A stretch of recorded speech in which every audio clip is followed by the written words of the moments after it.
first thing they teach you when you start driving trucks in Montana is that the roads have their own personality. Some are gentle and forgiving, others are treacherous even on the best days, but all of them demand respect. I've been hauling cargo across these highways for 28 years now, and I thought I knew every mood and whisper of these endless ribbons of asphalt. My name's Mike Conroy, and this is the story of how I learned that some roads harbor secrets darker than ice in January or fog in the mountain passes. I run Conroy Transportation, a small outfit based out of Billings that I inherited from my father. We're not the biggest company around, just 6 trucks and 8 drivers including myself, but we've built a reputation for reliability that keeps us in business. We handle the routes and schedules that bigger companies won't touch. Remote deliveries, odd hours, emergency runs. My wife Sarah says I'm married to the job first and her second, but that's not entirely true. I'm married to a promise I made to my father on his deathbed 5 years ago. Dad was old school, through and through. He started this company with 1 truck in 1975, building it on a foundation of hard work and an unshakable code of ethics. His favorite saying was, "The road gives you a living, but it'll take your life if you don't respect it." He had other rules too, but the one he made me promise to keep was simple. Never leave a client stranded, no matter what. That promise nearly cost me everything last September. The day started routine enough. I was handling a delivery myself because 2 of my drivers were down with the flu that was going around. The load was medical supplies for a clinic in Great Falls, nothing unusual except for the late delivery time they requested. By the time I finished unloading and got the paperwork signed, it was already past 10 p.m., and I was looking at a long drive back to Billings. The truck stop coffee was wearing off as I headed east on Interstate 87, and I was already thinking about my warm bed when my cell phone rang. I almost didn't answer it. The number wasn't one I recognized, and I had a strict policy about unknown calls after dark. Too many scammers these days. But something made me hit the answer button. Maybe it was fatigue clouding my judgment, or maybe it was fate having a cruel laugh at my expense. "Is this Conroy Transportation?" The voice was female, mid-30s if I had to guess, with that slight tremor people get when they're trying to stay calm in a bad situation. "Yes, this is Mike Conroy speaking." "Oh, thank God." The relief in her voice was palpable. "My name is Rebecca Miller. I'm stranded on Highway 200 with my daughter Emily. Our car just died, and we can't get a signal to call for a tow. Your number was the only one that went through." I checked my watch, 11:27 p.m. The temperature gauge on my dashboard showed 22 degrees Fahrenheit, and it was dropping. Highway 200 was notorious for poor cell reception, which made her story believable enough. Still, something about the situation made the hair on the back of my neck stand up. "Where exactly are you, Mrs. Miller?" "Please call me Rebecca. We're about halfway between Great Falls and Lewistown, just past a sign for Rogers Pass. There's an old wooden fence on one side of the road, and I think I can see some kind of abandoned barn in the distance." Her description was specific enough to be genuine, and I knew exactly where she was talking about. I should have told her I'd call someone closer. I should have remembered that all the local garages would be closed at this hour. I should have listened to that nagging voice in the back of my mind that said something wasn't right. Instead, I thought about my own daughter Jessica, away at college in Oregon, and what I'd want someone to do if she was stranded on a cold Montana night. "I can be there in about an hour," I said, already signaling to turn around. "Just stay in your car with the doors locked, and I'll flash my high beams 3 times when I approach so you know it's me." "Thank you, Mr. Conroy. You don't know what this means to us." There was something odd about the way she said that last part, a strange echo in her voice that I attributed to the poor connection. The call ended abruptly, leaving me with nothing but the hum of my engine and the growing darkness outside. The night seemed to get darker as I drove, which shouldn't have been possible. The moon was supposed to be nearly full, but heavy clouds had rolled in, creating an oppressive ceiling that seemed to press down on the landscape. My headlights carved a tunnel through the darkness, but instead of providing comfort, they only emphasized how alone I was out there. I passed through several small towns, each one darker and more silent than the last. The few lights I saw in windows seemed distant and unreal, like stars glimpsed through fog.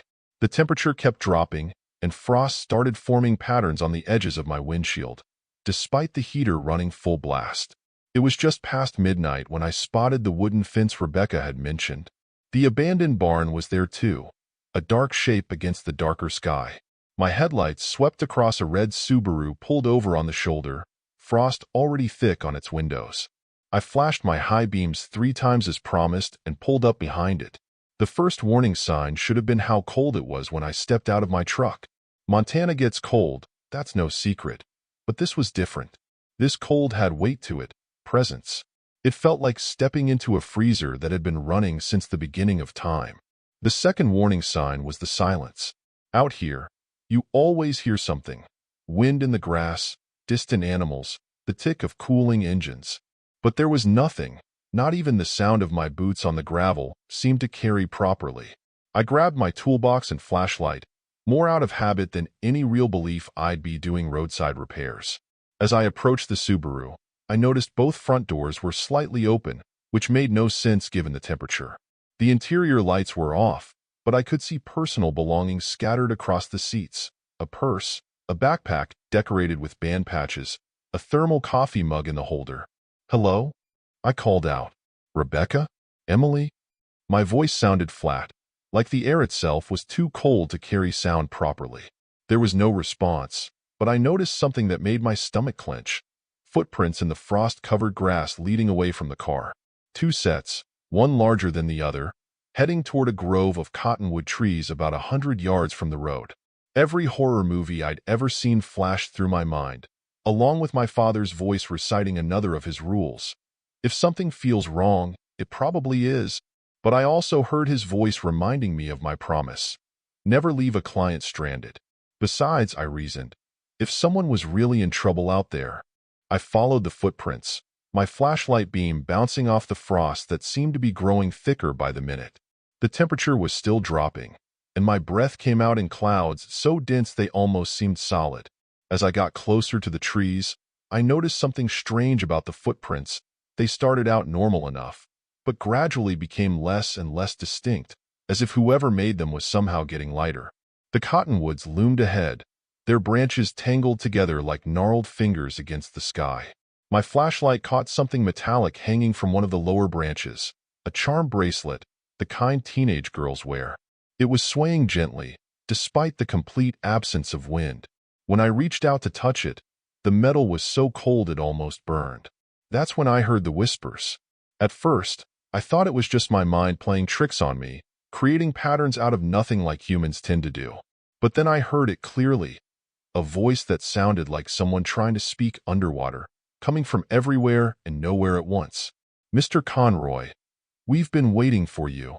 I swung my flashlight around wildly, trying to locate the source of the voice. The beam cut through the darkness between the trees, and what I saw there will haunt me until the day I die. Standing between 2 massive cottonwoods was a figure that looked almost like a woman. Almost. Her form was blurred, like a photograph taken with a camera that wouldn't stay still. She was wearing what appeared to be a blue winter coat, but the edges of the garment seemed to fade into the darkness around her. Where her feet should have been touching the ground, there was nothing but empty air. Behind her, partially hidden by another tree, was a smaller figure that I assumed was Emily. The girl's form was equally distorted, and she seemed to be flickering in and out of existence like a faulty fluorescent light. Both figures were surrounded by what looked like frost in the air, creating halos of ice crystals that caught the light from my flashlight and scattered it in impossible ways.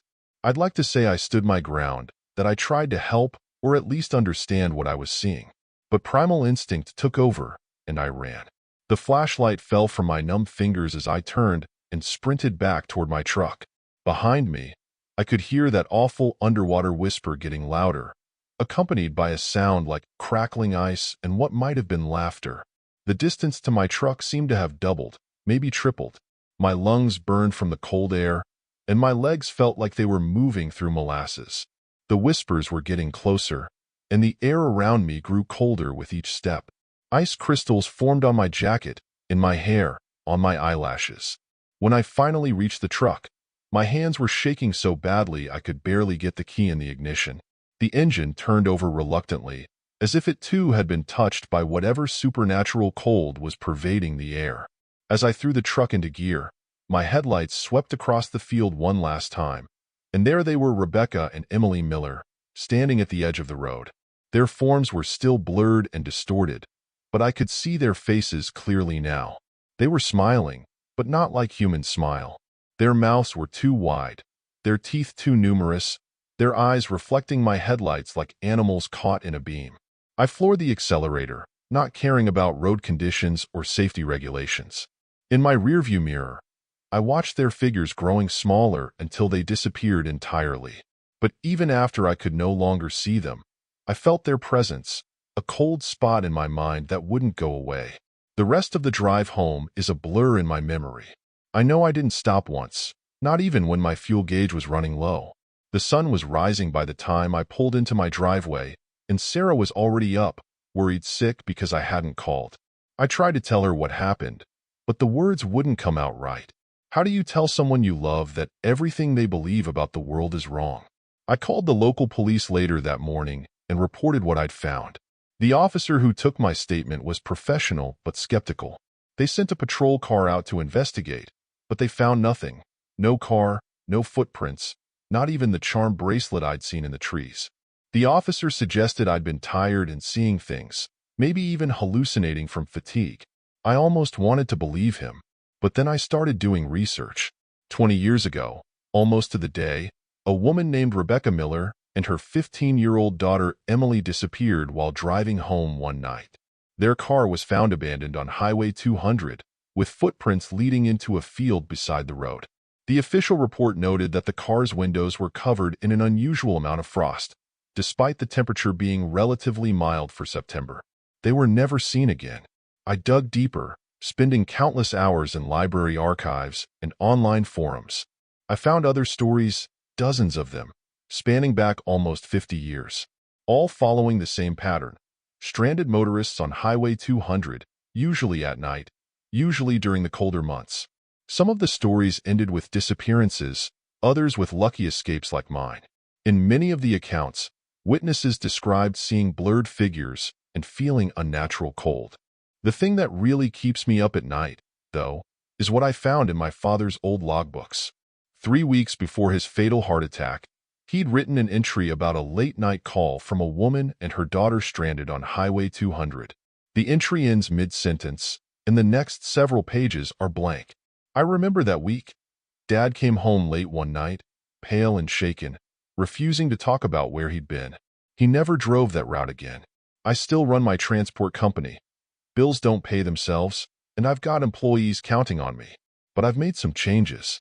We don't take calls from unknown numbers after dark anymore, and we've rerouted all our night deliveries to avoid that stretch of Highway 200. I've lost some clients over it, but that's a price I'm willing to pay. Sometimes, on cold nights when I'm driving alone, I think I catch glimpses of blurred figures standing by the roadside in my peripheral vision. I never look directly at them anymore.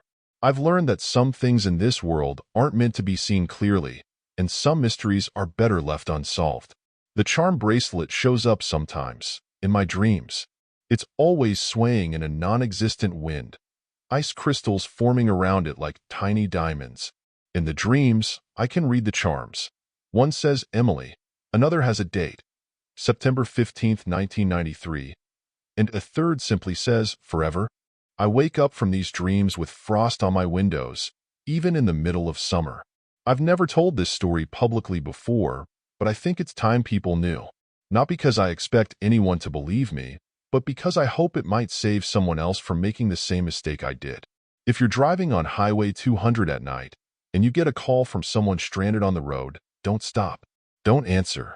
Just keep driving. Because out there in the darkness, where the road stretches endlessly under a starless sky, there are things waiting. Things that wear familiar faces and speak with friendly voices. Things that know how to prey on our better nature. They're patient and they're hungry, and they've been waiting a very long time. My father was right about one thing.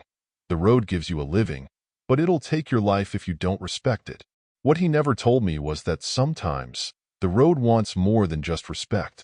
Sometimes it wants company, and it knows exactly how to get it. Last week, I got another call from an unknown number late at night.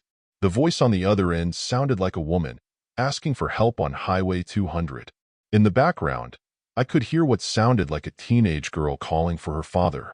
I hung up immediately, but not before I heard that familiar underwater whisper, and not before I felt the temperature in my office drop 20 degrees.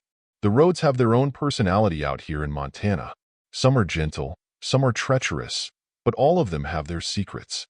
Highway 200 has more secrets than most, and it's still out there, waiting for someone who's kind enough or foolish enough to stop and help on a cold, dark night. Just remember, if you're driving that road after dark and you see a red Subaru pulled over with frost on its windows, don't stop. Don't look too long at any figures you might see in your headlights. And whatever you do, don't follow the footprints into the trees. Some stories don't need endings, and some roads are better left untraveled. Thanks for watching this creepy road story. If you enjoyed this tale of supernatural horror on Highway 200, don't forget to hit that like button. It really helps the channel grow. Want more scary stories like this one? Make sure to subscribe and turn on notifications so you never miss an upload. Let me know in the comments if you've ever experienced anything strange on a lonely road at night. Until next time, drive safe, and remember, some roads are better left untraveled after dark.